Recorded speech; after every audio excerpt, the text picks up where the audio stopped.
Good evening, everyone.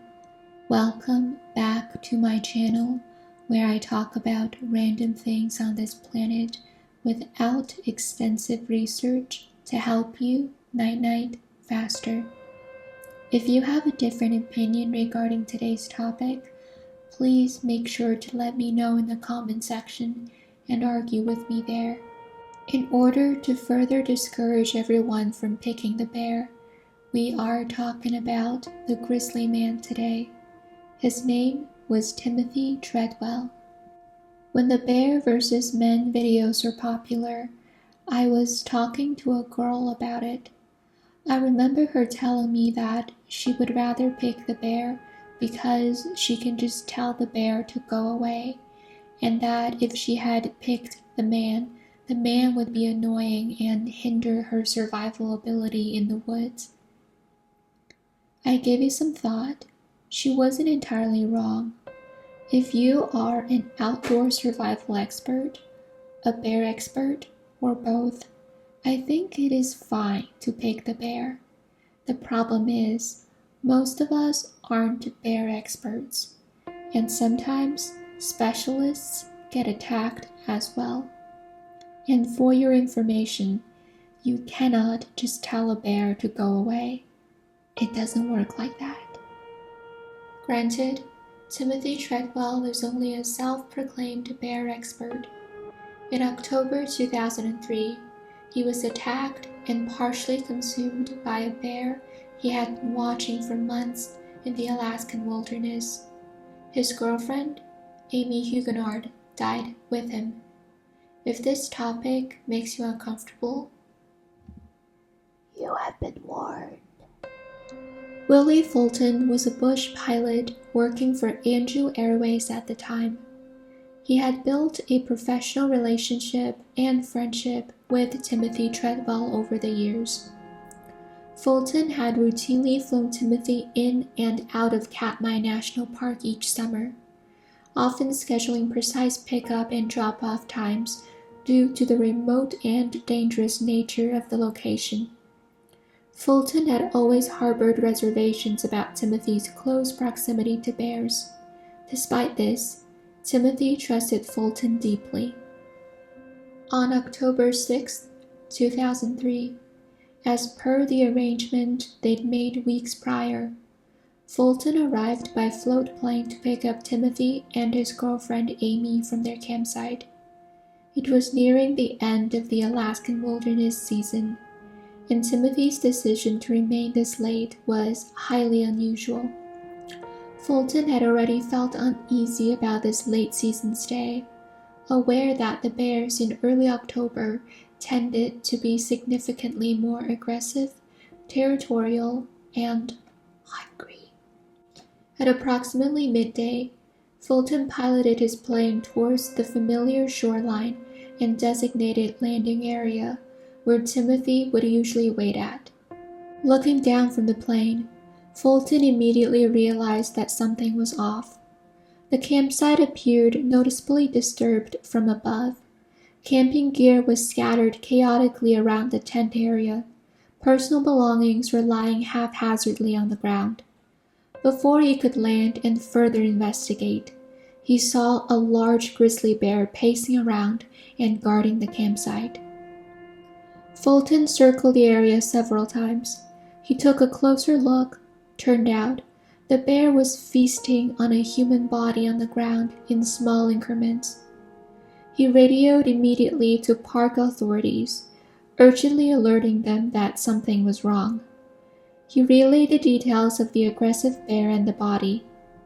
Fulton left the area temporarily to ensure his own safety and to guide the park officials back to the precise location. The remains of Timothy Treadwell and Amy Huguenard were found in an extremely disturbing state. Both bodies had been severely mauled, dismembered, and partially eaten. The bear had consumed significant portions of the victims, particularly flesh and muscle tissue from the torsos and limbs. Human remains were scattered around the campsite area. Body parts were partially buried beneath soil, branches, and debris. This bearing behavior is common in bear predatory attacks, as the animal attempts to hide or preserve its prey to return to it later. After authorities shot the bear, they retrieved 2 big bags of human remains from the bear's digestive tract, confirming that it had consumed parts of both victims. Due to the graphic and disturbing nature of these details, full descriptions and photographic evidence of the remains were never publicly released out of respect for the victims and their families.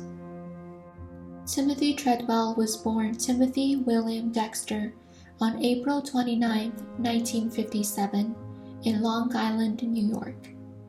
Growing up, he was described as shy and somewhat withdrawn.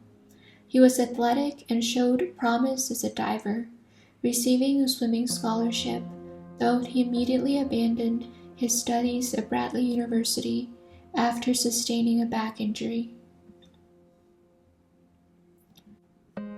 During his young adulthood, Timothy struggled with substance usage.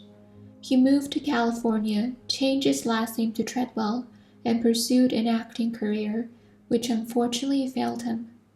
Before Timothy discovered his love of bears, his early adulthood was characterized by aimlessness, loneliness, and a search for purpose and identity. In 1989, seeking meaning and an escape from substance usage, Treadwell visited Alaska and had a life-changing encounter with wild grizzly bears in Katmai National Park.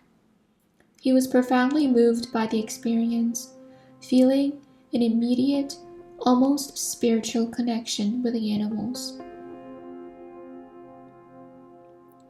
Driven by this transformative encounter, he claimed that the bears gave him a newfound purpose, rescuing him from a self-destructive life.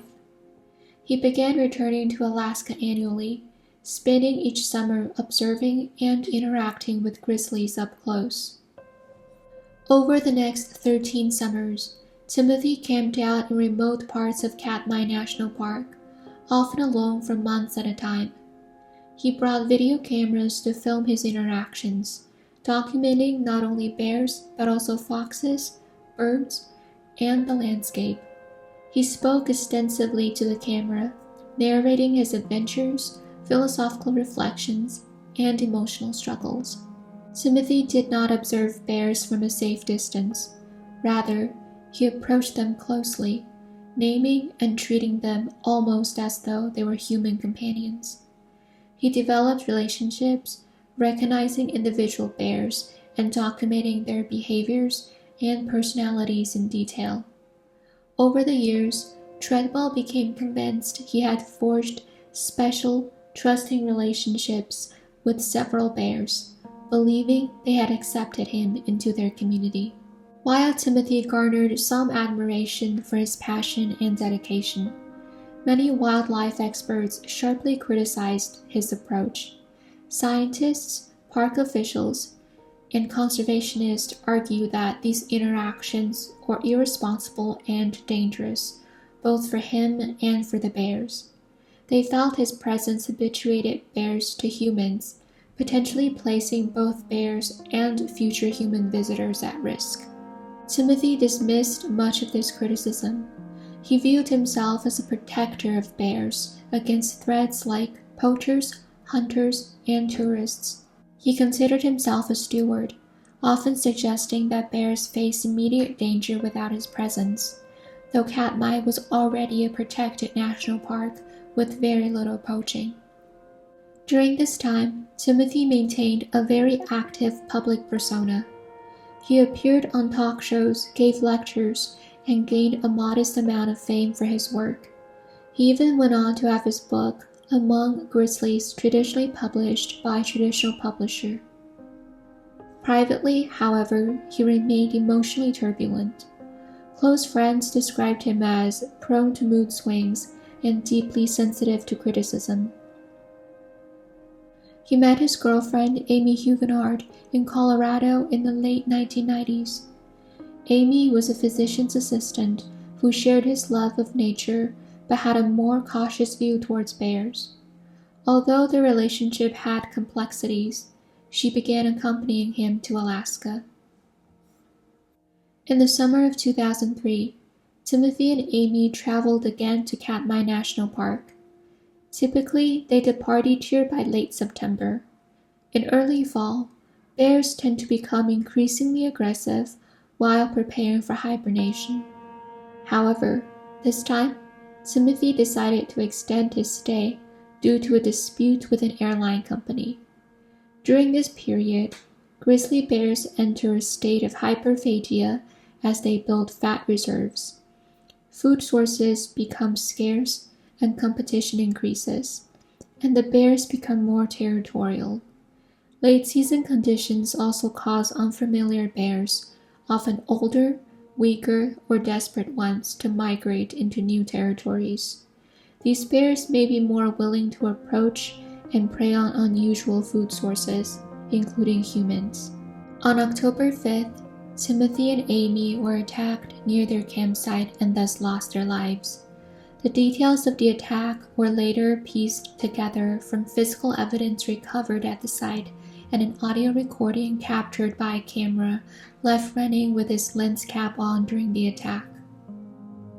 The recording, which was never publicly released out of respect for the victims and their families, captures the horrific sounds of the attack and desperate attempts at survival, with Treadwell urging Amy to flee and telling her to hit the bear with a frying pan, which was proven to be ineffective.